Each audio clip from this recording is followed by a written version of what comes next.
Eliza, you gotta keep it on the down low, babe, Brian said with those puppy dog eyes drilling into me. Let's just say you're a sales clerk or something chill like that, yeah? I could tell he was serious, but still, the request rang strange in my ears. A clerk? Brian, you've seen my business degree framed on the wall, right? Totally. He chuckled, scratching the back of his neck. But my mom's, she's special, you know? Don't want her making a fuss or something. I raised an eyebrow, but nodded. All right, for you, I'll be the world's best sales clerk, I said with a laugh, not realizing then that fabricating this tiny piece of my reality for his parents would unfold into something ugly and hard to handle. Soon enough, we rolled up to his folks' place. It was your typical suburbia, well, if every house looked like it could be on the cover of a homestyle mag, that is. Brian rang the bell, giving my hand a quick squeeze before the door swung open. And there she was, Linda, all coiffed hair and a smile that was a little too, let's just say she wouldn't have been out of place as a game show host. Well, look at you, she appraised as she ushered us in. Brian says you're in retail? I plastered on my best customer service smile. Yeah, just selling clothes in a shop downtown, I said casually. Retail, huh? Linda eyed me up and down, her smile barely flinching, like she's heard better jokes at a funeral. I supposed you didn't feel like aiming higher? Brian shot me a play-along glance. Nah, she loves it, he jumped in quickly. She loves it, Linda echoed, as if tasting the words. Right. Then she floated away, leaving a silence that felt like standing in a room after someone's just slammed a door. Later, when Linda went to powder her nose, or count her coins or whatever, Brian found me in their living room, which was too clean, like no one really lived there. He had this I ate something bad look as he spilled the family tea. He told me all about Linda's thing for the slot machines, the way she borrows money faster than a bank can print it. She'd bled his dad dry and was always circling Brian for a handout like it was a national sport. We talking a little gambling fun or full-on Vegas blowout? I asked him, trying to sort the scale of what we were dealing with. He grimaced. Professional league. She's up to her eyeballs in it. If there's a machine with blinking lights, she's there, batting her eyelashes at it. The wedding, if you could even call it that, was as low frills as a diner breakfast.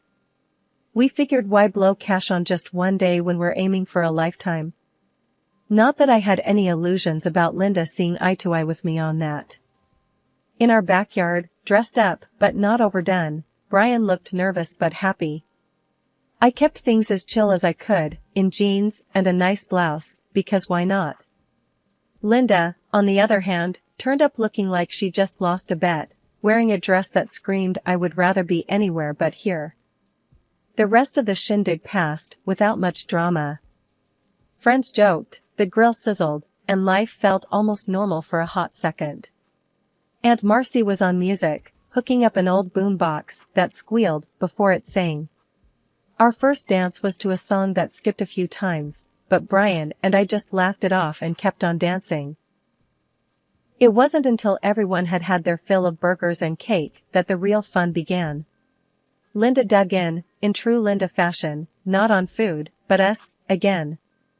She found me, her eyes a little glassy from the party favors. You know, Eliza, marrying into this family means you're part of the clan now. I nodded, that's usually how it goes. And clans stick together. You never know when one of us might be in a bind. That's what families do. Help each other. The not-so-subtle hint in her voice was thicker than the icing on our cheap but tasty cake. I caught on quick. Sure, families help, but we also just made it clear we're saving up for other stuff, remember? Her smile was a thin line. Just saying, a penny saved today might be a penny needed tomorrow. By any one of us. Brian swung by then, slinging an arm around me. And any penny we save is staying with us, for our future, isn't that right, babe? Nailed it, I said, high-fiving him. With arms linked, we wandered off, leaving Linda to stew in the middle of a party that was everything she didn't want. She didn't dance after that, instead sat like a queen in exile, sipping and watching, but thankfully keeping her money thoughts to herself. It was maybe 2 weeks into this whole married gig when Linda turned our twosome into a crowd. Without fail, every payday, she'd be waiting outside the office where Brian worked, hanging around like a bad habit. One of those afternoons, I swing by to take Brian out for lunch. And there she is, leaning on the hood of her car, tapping her foot like she's on stage keeping time for a rock band. We hadn't even made it back to our car when she met us halfway, her voice rising above the sounds of the city like a siren. "There you are. I've been waiting half an hour, Brian. We need to talk." Brian's usually the calm type, but I saw that jaw clench. "Mom, not now. I'm on break, and we've got plans." She wasn't one to be sidelined though. "This is more important than your plans. I've got bills to pay, and since we're family now." I had to jump in, couldn't help it. "Hold up, Linda. We talked about this. We're not your personal ATM." Her gaze snapped to me, sharp as a tack. "Listen, girl, you married into this. You've got a duty now." Brian stepped between us, trying to keep the peace. "Mom, you've gotta stop doing this. It's not fair to us, or you. There's people that can help with." Linda's laugh cut him off, low and mean. "Help? I don't need help, I need money. And my son's not gonna leave his mother out to dry." "People are staring, Linda. This ain't the place," I said, my voice steady but firm, wishing I could just pull Brian away. But Linda was on a roll. "Fine. I'll be by the house later, and we can sort this out. Don't make me wait, Brian," she warned, poking him hard in the chest, before she turned on her heel and strutted off. At the sandwich shop, we grabbed a corner booth and tried to shake off the Linda encounter. Brian was rubbing his temples, looking like he could use something stronger than a soda. I reached over, my fingers bumping his. "Babe, maybe it's time to cut the cord. She's walking all over us." He sighed, heavy and long, like he was deflating. I know. It's just not easy, Eliza. She's always been this way." The rest of lunch was us making plans, figuring out how to tackle the Linda issue without a blowout. By the time we got back to work, we had the makings of a game plan, or at least the start of one. That evening, as predicted, Linda was banging on our front door like it owed her money. When we let her in, she wasted no time. "I don't have all night," she snapped, dropping her purse on our kitchen table like she owned the place. "Mom, we can't keep doing this," Brian started, but she bulldozed right over him. "Can't or won't?" she challenged, eyeing me as if I was holding the strings to Brian's wallet. "It's not healthy, for any of us," I came back at her, trying to keep my cool. She squared her shoulders, ready for a fight. "Healthy? What's healthy is a roof over my head and food on my plate. And we've been helping with that," Brian said, a bit of steel finally in his voice. "But this is it, the last time. We're saving up, you know that." Linda's eyes narrowed, and she let out a hiss of disbelief. "The last time, huh? Don't make promises you can't keep, boy." "Enough," Brian snapped, surprising us both. "You get help, Mom, or this is it." We didn't give her the money that night. It felt like a victory, small but mighty. Linda left in a huff, the door slamming behind her like the finale of a thunderstorm. Brian's phone buzzed off the table just as we were getting ready to call it a night. It was the kind of call that drains the color from your face. Tom, Brian's dad and Linda's husband, had landed himself in the hospital. His heart had decided to pull a fast one on him. "Jesus," Brian cursed under his breath, fumbling with his keys. We bolted out the door before the echo of our slamming door had time to fade. The harsh lights of the hospital were a stark change to our dim cozy living room. I could see Brian's chest heaving as we made our way to the front desk.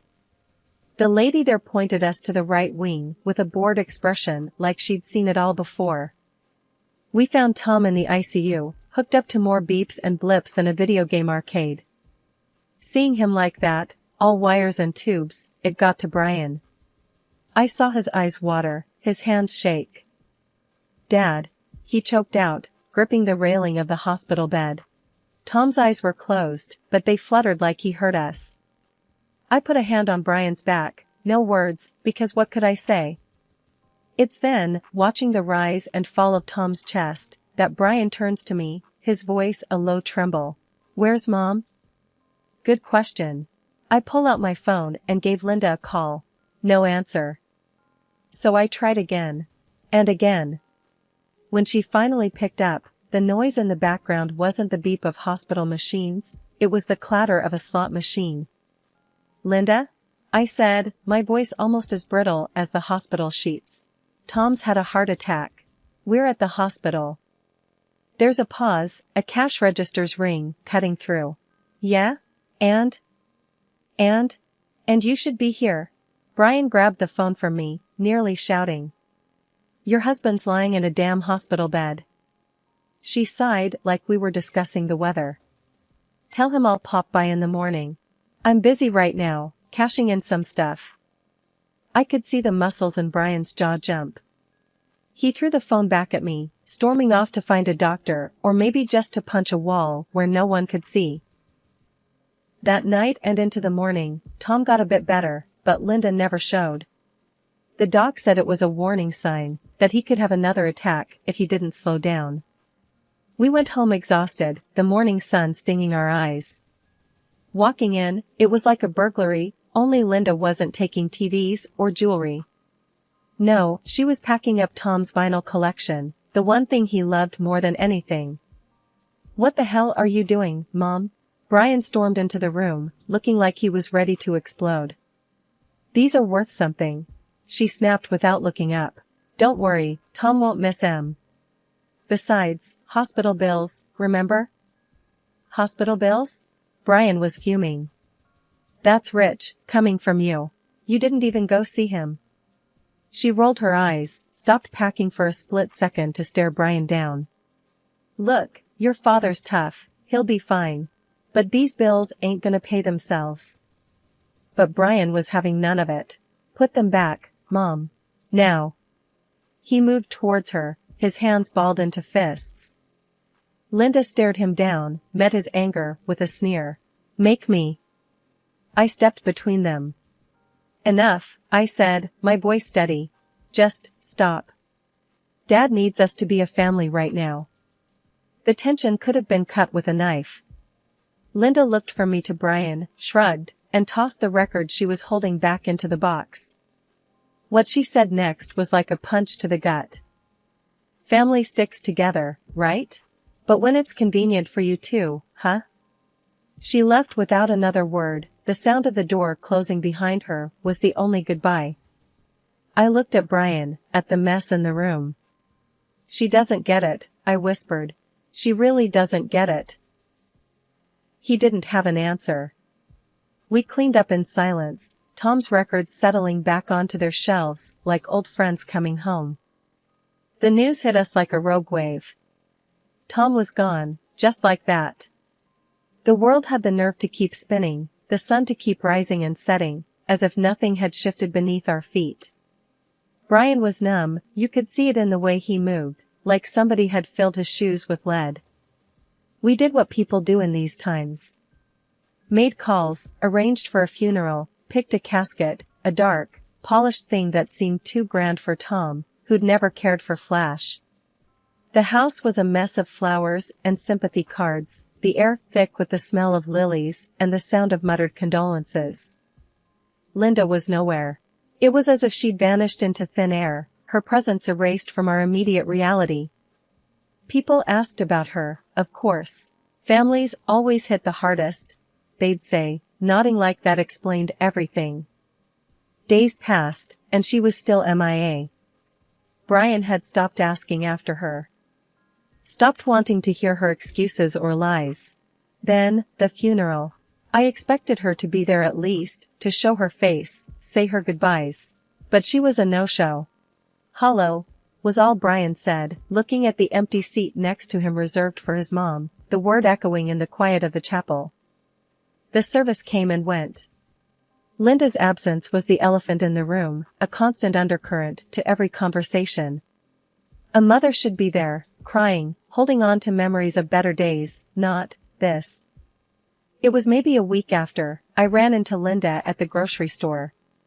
If you could call it running into her. She was at the end of an aisle, dressed to the nines, a grin on her face like she'd won the lottery. "Look at you," I greeted, unable to keep the edge from my voice. She swiveled around, that grin never fading. "Well, if it isn't the grieving widow. Lighten up, will ya? It's not the end of the world." My fists clenched at my sides, but I stood my ground. "You didn't even come to the funeral, Linda. How could you?" She shrugged, her jewelry clinking with the motion. "What's the point? Sobbing over a hole in the ground? That's not for me. Besides, Tom left a tidy sum. I'm rich at last." I could feel the heat rising in my cheeks, the dirty glares from other shoppers. "How can you be so cold? Brian's a big boy. He'll get over it." She waved a manicured hand dismissively. "Everyone does." "That man loved you till his last breath," I shot back, my voice shaking now. Linda just laughed. "Love, love. In the end, it's money that keeps you warm at night."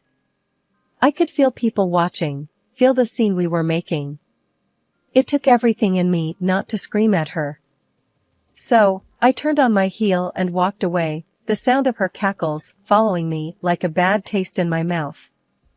As the automatic doors closed behind me, shutting out the noise, I gripped the handle of my cart so tight my knuckles turned white. I had to remind myself, Tom's memory deserved better than this, better than her. The sun was barely up, and there was a wild knocking at the door that could wake the dead. I was sipping my first coffee of the day when Brian's mom, Linda, came crashing into the kitchen like a whirlwind in a thrift store dress. Her hair was every which way, and her eyes were wild.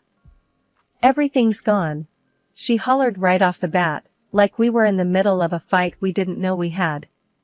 "Tom left me with nothing but a pile of debts." Brian, who'd been halfway through a bowl of cereal, dropped his spoon and it clattered loudly. "What the hell, Mom? No money, no nothing. Just bills and more bills." Linda was waving her arms now, papers flying from her hands like panicked birds. It would have been funny if it wasn't so tragic. Then she fixed her eyes on Brian like he was some ATM. "You gotta give me your dad's watch and that fancy ring he had. They're worth a fortune." Brian's face went rock hard. "Dad's buried with his watch and ring, Mom. You know that. He wanted it that way." That stopped her, for a microsecond. "Well, dig him up then." The words came out of her mouth so fast you'd think she'd said, "Please, and thank you, and by your leave." "Nah, ain't happening." Brian shook his head, leaning back in his chair as if he needed the distance. "They're staying with Dad. End of story." Linda looked like she'd been slapped. She opened her mouth, closed it, then whipped around with her coat flapping behind her like dark wings. She was out the door before we could say another word. It wasn't even light out yet when the knock came. I knew it wasn't good. Cops don't do house calls at the crack of dawn to share a cup of joe. I was barely awake, struggling to make sense of the two uniforms and serious badges at my door.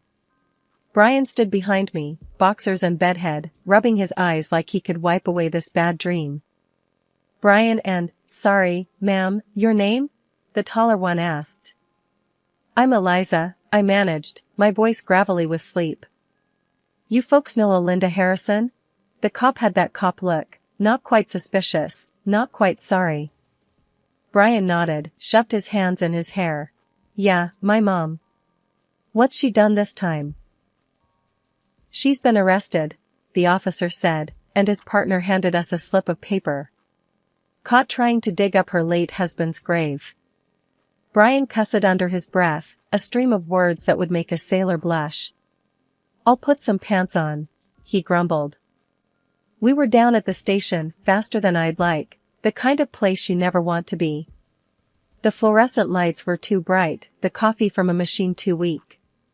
Linda was sitting there, her pride fighting with the dirt on her clothes. The sight would have been comical if it weren't so damn sad. What the hell, Mom? Brian threw his hands up as we approached the bars. Don't you what the hell me, Brian, Linda shot back, fire in her eyes. I did what I had to do.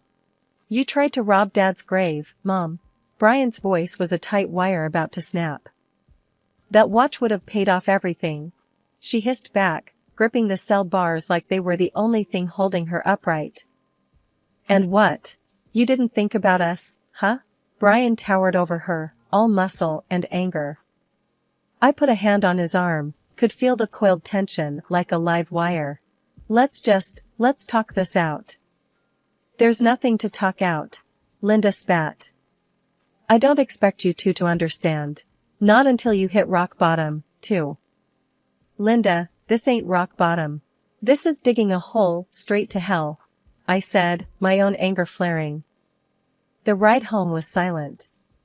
We knew the day would come when we'd hear from Linda again. That's the thing with debt, it's like a zombie. You think it's dead, but it can come back with a vengeance. But for now, we'd leave the dead to their sleep and the living to their mistakes. We had a life to live, and no amount of digging would change our course. There was no going back after what she did. Brian tossed our old phones into a donation bin the next town over, and I watched the numbers light up like unwanted stars, before going dark for good. We didn't owe anyone an explanation, least of all her. As the city limits faded in the rear view, our new future was a cozy apartment in a nameless neighborhood, where the nosy next-door neighbor couldn't pick her out of a lineup, much less us. It was a good setup, neat and clean, with just the right amount of space for two people looking to dodge the ghost of family drama. We unpacked our lives, minus the baggage of anyone else's mistakes. Brian hammered together discount bookshelves with the sort of focus you might mistake for anger if you didn't know him. But that was just Brian being Brian, all in or nothing. I'm not thinking about her, you know, he said over the squeal of a stubborn screw.